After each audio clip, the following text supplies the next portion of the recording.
With 318 so close, we're practically getting a proximity warning from it, I can't help but let a little bit of the hype take hold. Certainly, there are features I want to try, and yes, I'm very keen to fly and hull scrape with my Drake Vulture. But the most exciting part for me at least is the hope that my friends will come back to Star Citizen. The traitorous rats. But all jokes aside, I've heard the whispers that 318 is a Jesus patch, and I'm so new to Star Citizen that I had to Google what the hell that meant.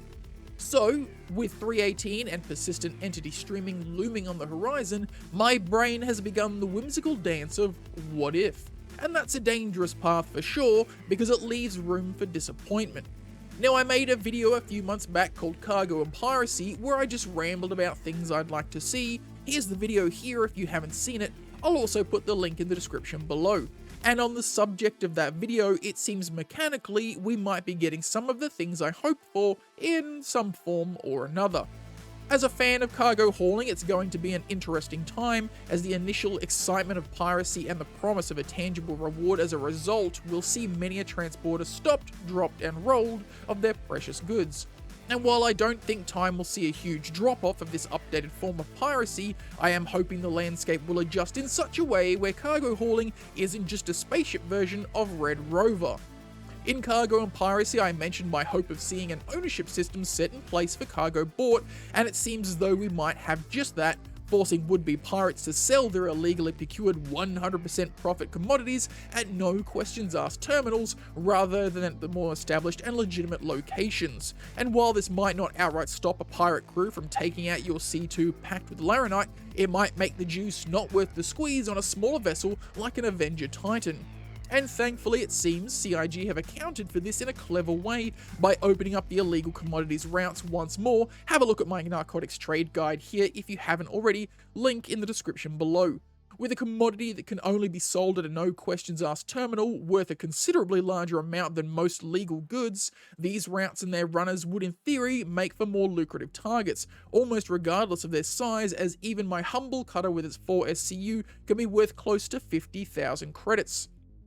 Whether or not these factors will make a huge difference, only time will tell, and I've got to say, I'm keen for the whole of the ecosystem. Yes, I'm saying I want to dabble in piracy and maybe attack a few ships. Speaking of attacking ships, it's not just their cargo that holds value now. With the addition of hull scraping and the glorious new commodity Recycled Material Composite, or RMC for short, downed ships now have a monetary value. Not only can pirates and scavengers take what you bought, but also the skin of what you flew and sell that too. Don't be surprised to see a salvage vessel nearby the next time you're waylaid by pirates. But in an exciting balance, so too might those that seek the outlaw. I too plan to attach myself to those seeking the death of the wrongdoer in the form of bounties, a proverbial remora clinging to the underside of a shark. What better opportunity for salvage than with a fighter or group of fighters seeking the destruction of ships for cash, and I'll be there scraping up the scraps, nom nom.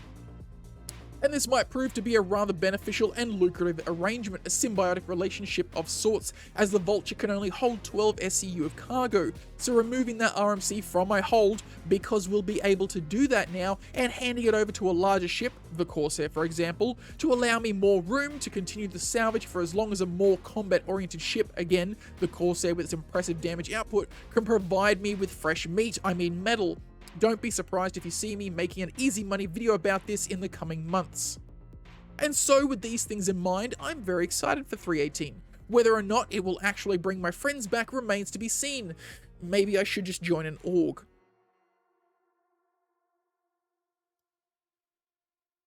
And there you have it, just a little bit of a ramble from me about some of the things I'm keen on in 318. Hopefully we see it happen this year, but if it doesn't, oh well, you know, that's Star Citizen. If you've enjoyed this video or have had any ideas pop up as a result of it, go ahead and hit that like button. If you haven't already subscribed to the channel, I appreciate everyone who has. We just passed the 5,000 mark, and as always, citizens, stay safe in the verse, and I'll see you all next time.